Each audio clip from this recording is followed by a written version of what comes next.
Hi, I'm Jeremy. I'm AJ. I can see my room from here.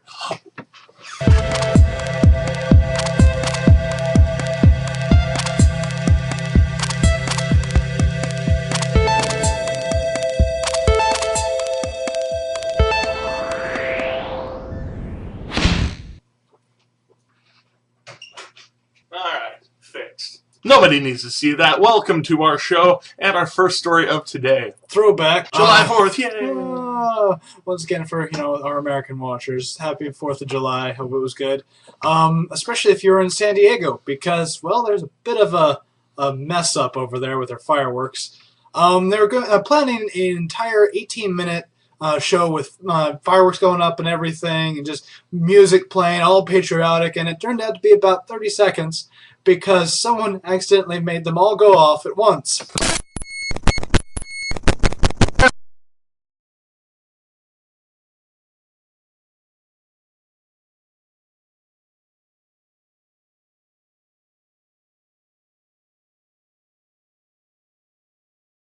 If you want to see the mess up. But we move on to President Obama, who we don't really give credence to the idea of the birther debacle when, born in America. But it's really hard to give credence to him being born in America when a woman from Ohio by the name of Susan Daniels has gone through the trouble of becoming a write-in presidential candidate in Ohio so that she can legally challenge President Obama's Social Security number. Turns out it's from Connecticut at a time when he was 15 in Hawaii. When he should have been issued one from Hawaii 15 years before that. In fact, to get one from Connecticut, he would have had to be physically in Connecticut. For a in-person interview. In person. Not only that, this certificate is for someone who's probably born in, 1890? Something like that? Well, there's multiple entries, so it could have belonged to somebody before him. So this woman is actually suing to have President Obama taken off of the ballot in Ohio for ineligibility because of a fraudulent Social Security number, which, if that goes through, sets the precedent for every other of the 49 wonderful United States of America, District of Columbia, Puerto Rico, etc., to remove him from the ballot, which means... Oh, really? Huh. Wonder who would run then. Very interesting. And on over to Seattle, where, something's being blamed on caffeine that usually isn't blamed on caffeine, usually on alcohol, actually. Sexual assault! Bus driver for this school is blaming the commonly used drug on his groping and touching of a woman and 3 underage girls at a volleyball event. He was not actually the bus driver for this event, but allegedly he was there, and got a little handsy, right. handsy. Yeah, his family is saying he's never done anything like this before. This is completely out of character for him.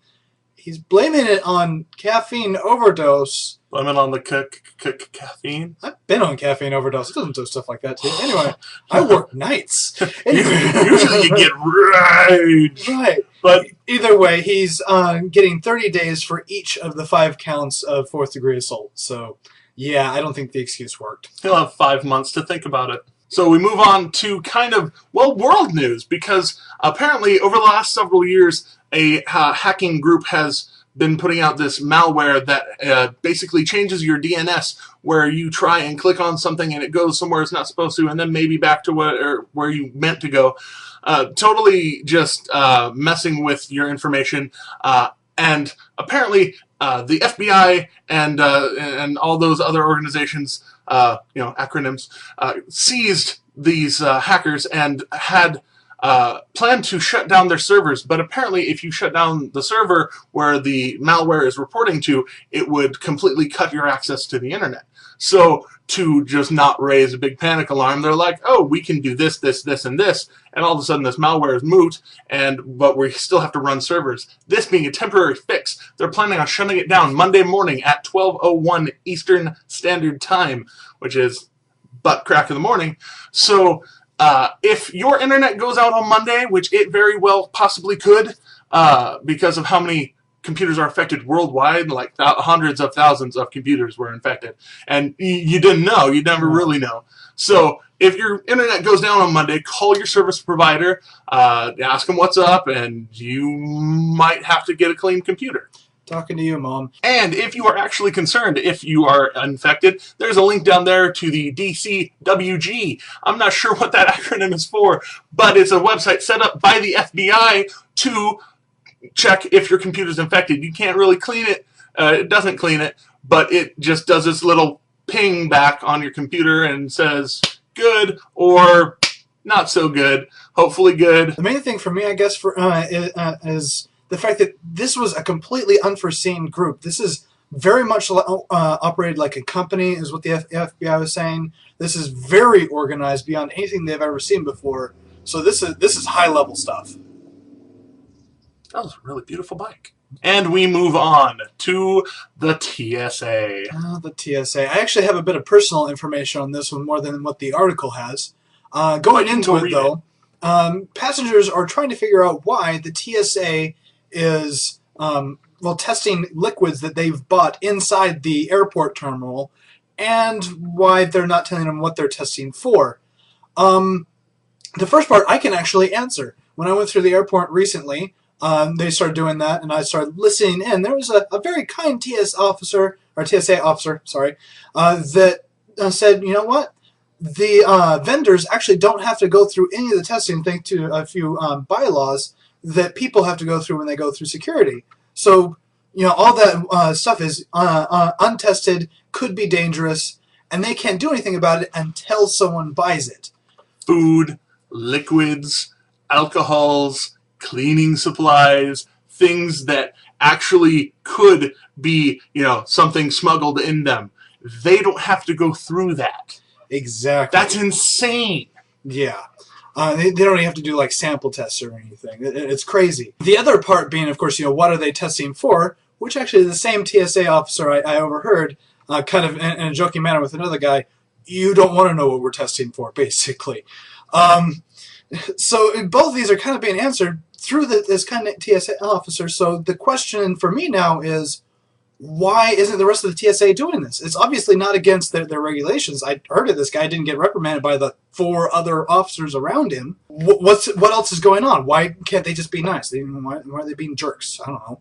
Well, they're the TSA. Yeah. They have a license to be jerks. They don't have to be jerks, but they have a license to be jerks. Right. Apparently, out in Britain, where they do cool things, they were spelunking down in the channel out there and found a huge underwater city.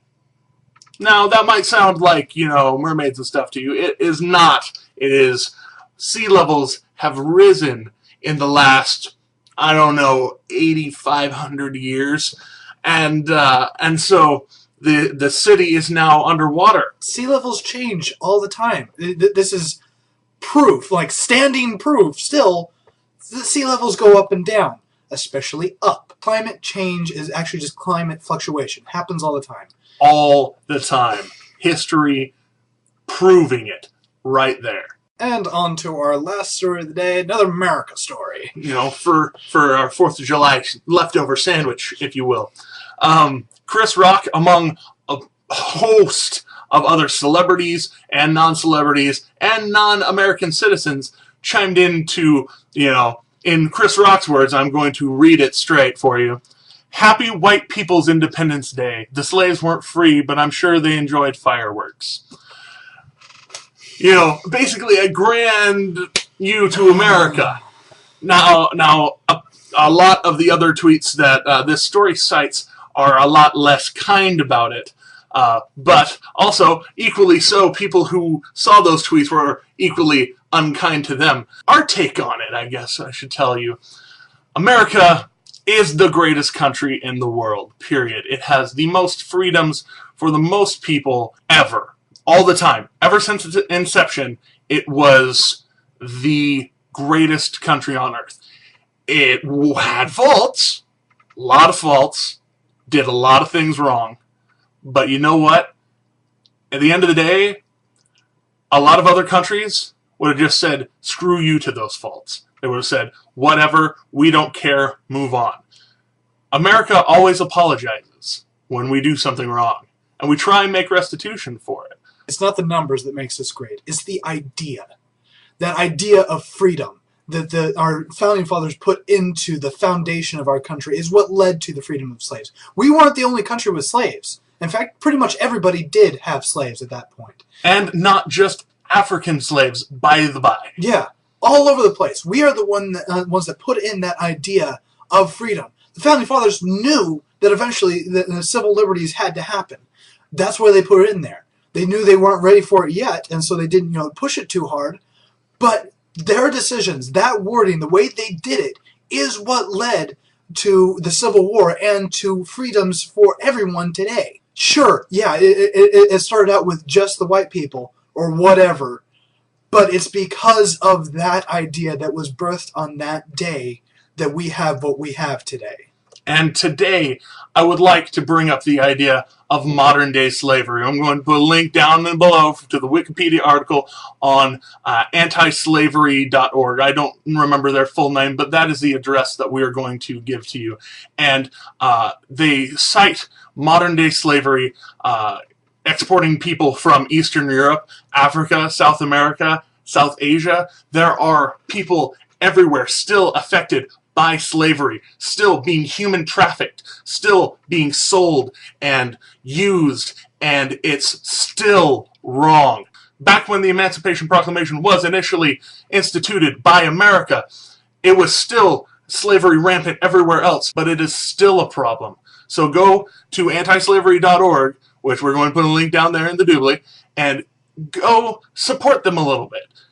It's still a problem. They're based out of the UK, and they're the only and oldest group in the UK that are still trying to fight for everyone's right for equality.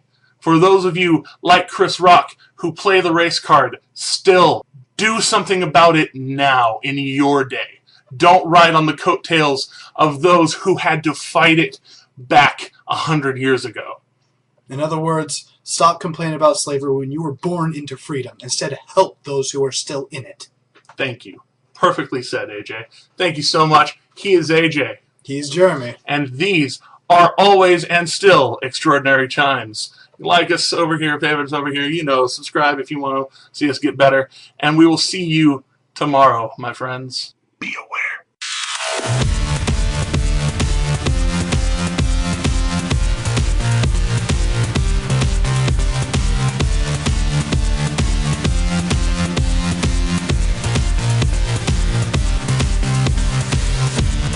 Had his birth certificate channel. Good heavens. I'll just let it all go. I need to organize my words. Why can't I say DNS? DNS, DNS, DNS.